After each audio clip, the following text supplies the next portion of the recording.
பாஜக தலைவர் அண்ணாமலை சொல்றாரு, நான் ஒரு வேதாளம் பேய்களை பிடிக்க வந்து வேதாளம்னு சொல்றாரு. ஒரு பேயை பிடிக்க போனா இன்னொரு பேய் வருது, அதனால வந்து நான் தொடர்ந்து போராடிட்டு இருக்கேன்னு சொல்றாரு. அது பேய்க்கும் வேதாளத்துக்கு உண்டான போராட்டம். நாங்கள் மனுஷங்க, அதை பற்றி கவலைப்பட வேண்டிய அவசியம் இல்லை.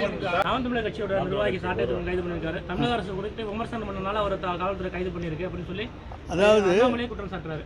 நான் ஒன்று சொல்கிறோம், அவங்க என்ன வார்த்தைகள் உபயோகித்தார்கள், அது கைது செய்வதற்கு உகந்த வார்த்தைகளா இல்லையா என்பதை நீங்கள் படித்து பாருங்கள். அதற்கு பிறகு அரசின் மீது குற்ற சுமத்துங்கள்.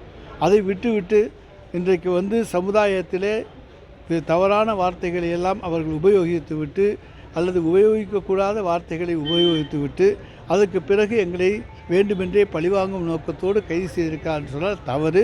இந்த அரசுக்கு பழிவாங்கும் நோக்கம் என்பது கொஞ்சம் கூட கிடையாது. ஆனால் சட்டம் ஒழுங்கை காப்பாற்ற வேண்டிய பொறுப்பு, அமைதியை நிலைநாட்ட வேண்டிய பொறுப்பு அரசுக்கு இருக்கிறது. எனவே முதல்வர் அதன்படி தான் செயல்படுவாரே தவிர யாரையும் பழிவாங்கக்கூடிய ஒரு முதலமைச்சர் அல்ல எங்களுடைய முதலமைச்சர். பாவம், இன்றைக்கு அவருடைய நிலைமை பரிதாபத்துக்குரிய நிலைமையாக இருக்கிறது. அதை பற்றி மீண்டும் மீண்டும் நான் சொல்லுவதற்கு வருத்தப்படுகின்றேன். ஆனால் இன்றைக்கு அவருடைய இயக்கத்திலேயே அவருடைய கொங்கு மண்டலத்தை சார்ந்தவர்களும் அங்கே அவருக்கு அழுத்தம் தருகிறார்கள். டெல்டா மாவட்டத்தை சார்ந்தவர்களும் அழுத்தம் தருகிறார்கள். இதெல்லாம் பத்திரிகைகளில் செய்திகளாகவே வந்துவிட்டன. எனவே இதை இனிமேல் மற்றவர்கள் மறுப்பதற்கான வாய்ப்பு கிடையாது. எனவே நான் சொன்னது, தேர்தலுக்கு பிறகு அதிமுக ஒரு ஆபத்தான சூழ்நிலை சந்திக்கப் போகிறது என்று சொன்னோம். அது இன்றைக்கு நடந்து கொண்டிருக்கிறது. அதுதான் உண்மை. எனவே அங்கே இருக்கக்கூடிய உண்மையான தொண்டர்கள் நீங்கள் நம்பி திராவிட முன்னேற்றக் கழகத்துக்கு வாருங்கள் என்று அழைக்கின்றோம். இங்கே தலைவர் தளபதி உங்களை அரவணைத்துக் கொள்வார், உங்களை வழிநடத்துவார், பாதுகாப்பார்.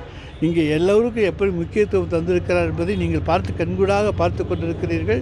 எனவே திராவிட இயக்கத்தை சிறப்பாக வழிநடத்தக்கூடிய ஒரே தலைவர் நம்முடைய தமிழ்நாடு முதலமைச்சர் அவர்கள்தான். உண்மையான அதிமுக தொண்டர்கள் வாருங்கள் என்று அழைக்கிறேன். அதனால தான் நான் வந்து எங்கள்கிட்ட வந்துடுங்க, நம்ம இன்னும் ஸ்ட்ராங்காக இருப்போம்னு சொல்கிறேன், டபுள் ஸ்ட்ராங் ஆகிடுவோம்னு சொல்கிறேன். விஜயபாஸ்கர் வந்து தலைமுறை சிபிசிஐடி தொடர்ச்சியாக பல்வேறு இடங்களில் சோதனை. அவர் தலைமறைவாக இருக்கிறாருனாவே அவர் தப்பு பண்ணியிருக்காரு என்கின்ற அர்த்தம் அதை வெளிப்படுகிறது. தைரியம் இருந்தால் அவர் வந்திருக்கலாம். ஆனால் இன்றைக்கி முன்ஜாமீன் கேட்டுக்கொண்டு இருக்கின்றார், அது இன்னும் கிடைக்கவில்லை. எனவே தலைமறைவாக இருக்கின்ற அவரை தேடி கண்டுபிடித்து சட்டத்தின் முன் நிறுத்த வேண்டிய பொறுப்பு தமிழக காவல்துறைக்கு உண்டு. எனவே இன்றைக்கு நாங்கள் தேடிக்கொண்டிருக்கின்றோம். அவர் எந்த மாநிலத்துக்கு சென்றிருந்தாலும் நிச்சயமாக நம்முடைய காவல்துறை கண்டுபிடித்து கொண்டு வந்து நிறுத்தும்.